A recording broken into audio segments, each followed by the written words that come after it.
다음에 두 번째는 한나라당의 박근혜 의원님의 질의가 있겠습니다. 박근혜 의원입니다. 다문화 가족 정책과 관련해서 질의하겠습니다.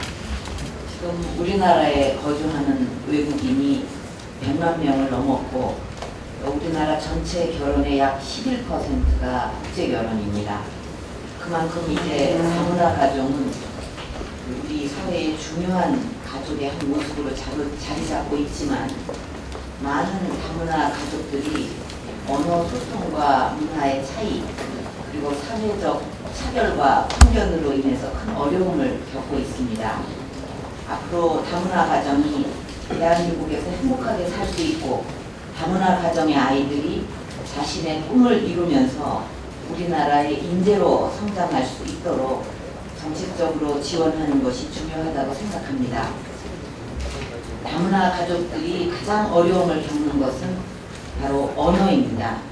특히 결혼 이주 여성들은 본인뿐만이 아니라 엄마한테 말을 배우게 되는 아이들도 학교 적응이 어려워지고 그러다가 결국 학업을 포기해버리기도 해서 사회에서 낙오하게 됩니다. 그렇게 될 우려가 큽니다. 제가 작년에 만난 한 결혼 이주 여성 역시 정부의 언어 지원 정책이 무엇보다 꼭 필요하다고 호소했었습니다.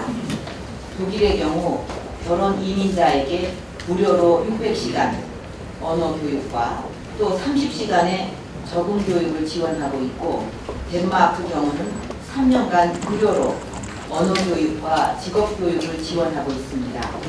저는 우리도 이렇게 구체적인 언어 지원 정책을 마련해야 한다고 생각을 하는데 장관께서는 여기에 대해서 어떤 계획을 갖고 계십니까?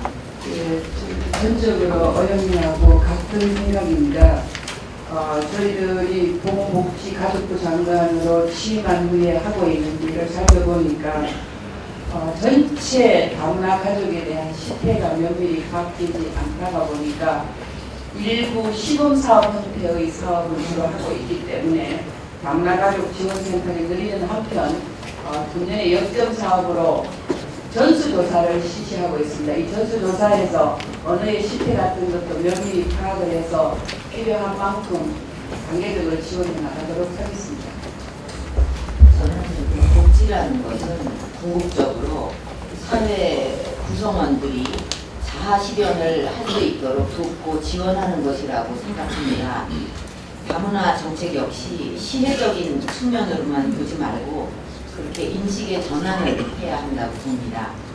다문화 가족들이 우리 국민으로서 자신이 갖고 있는 재능을 잘 발휘해가지고 우리 사회에 기여할 수 있도록 한다면 개인도 행복해질 뿐 아니라 국가 발전에도 도움이 될 것입니다. 지금 약 10만 3천여 명의 다문화 가족 자녀 중에서 초등학교 이하의 자녀가 86%를 차지하고 있습니다. 이 아이들을 다문화 자녀의 특성을 살려서 이중 언어를 사용하는 그런 인재로 잘 성장할 수 있도록 한다면 보다 수준 높은 복지 정책이 될 것입니다. 이를 위한 프로그램 개발과 제도적 지원이 필요하다고 보고 있는데 여기에 대해서는 어떤 계획을 갖고 계십니까? 일단은 지금 저희들이 실태조사가 끝난 후에 아버지하고 할아버지 할머니 교육을 많이 시켜야 된다고 생각합니다. 왜냐하면 어머니 나라 말을 가정에서 못 쓰게 하고 있습니다. 그래서 그 교육을 시킨다 동시에 그 아이들이 가지고 있는 어머니의 나라 말과 아버지의 나라 말을 같이 배울 수 있는 여러 가지 프로그램을 센터 등에서 보급하도록 하겠습니다. 그리고 재혼으로 중도 입양한 다문화 가정의 자녀가 작년에 1만 명에 육박하는 것으로 이렇게 알려져 있습니다. 중도 입국한 다문화 가정 자녀들은 특히 많은 어려움을 겪고 있다고 합니다. 일부의 경우는 민간 대안학교에 편입해서 교육을 받고 있지만 이것도 아주 극소수에 불과하고요. 그래서 거점 학교를 지정해서 방과후에 통합교육을 진행하거나 또 다문화 가족 지원센터에서 언어 소통을 지원하는 프로그램을 마련하는 것도 방안이 될 수 있을 거라고 보는데 여기에 대해서는 어떻게 생각하십니까? 아마 그 아이가 일정 연령까지 성장해서 따라왔기 때문에 여기서 태어난 아이가 훨씬 어려움이 있을 것 같습니다. 별도로 파악을 해서 저희들이 교과부하고 협조 요청을 하고 만약 어린이집 배당이 된다면 다문화센터에서 별도 프로그램을 만들도록 하겠습니다. 작년에 다문화가족지원센터 80개소에 대해서 보건복지가족부가 평가를 했는데 그 결과 100점 만점에 80점 이상은 전체의 4분의 1인 19개 뿐이었고 60점 이하인 곳이 13곳이나 있는 것으로 나타났습니다. 그래서 다문화가족지원센터에 대한 평가 결과가 이렇게 저조한 원인이 무엇이고 또 센터의 기능을 강화할 수 있는 계획이 있으신지 답변해 주시기 바랍니다. 의원님, 솔직히 말씀드려서 저희들이 다문화가족센터를 만드는 것이 대단히 일천합니다. 그러다 보니까 명목만 센터이지 재기능을 못하는 곳이 많습니다. 저희들이 그 평가를 한 것은 제대로 되지 않는 곳을 제대로 올릴 수 있도록 하는 기준을 만들고 실태를 파악하기 위한 것인 만큼 평가된 것을 바탕으로 해서 수준을 올려가도록 노력하겠습니다. 지금까지는 모든 다문화가족지원센터 100곳에 대해서 동일하게 예산을 지원해 오지 않았습니까? 예.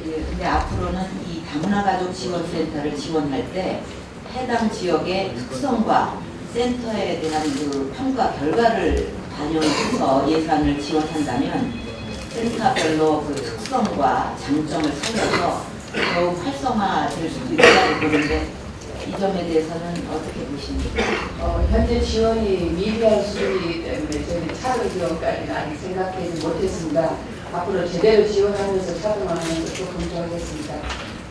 지금 12개 부처의 산재에 있는 다문화정책의 중복 이것과 또 컨트롤 타워의 부재 이것도 문제라고 생각을 합니다. 지금까지 정부의 다문화 지원 정책은 각 부처별로 다양하게 추진되고 있지만 관련된 법률과 제도에 따라서 12개 부처로 나뉘어서 담당을 하다 보니 사업이 중복돼서 일부는 서비스가 과잉되고 또 일부는 소외되는 일이 발생하고 있습니다. 이제 그동안 추진해온 다문화 정책을 체계적으로 검토를 해서 종합적으로 추진할 시기가 되었다고 생각합니다. 작년 9월에 제정된 훈령에 따라서 다문화 정책의 컨트롤 타워 역할을 할 다문화정책위원회가 총리실 산하에 설치될 예정인 것으로 알고 있습니다. 예.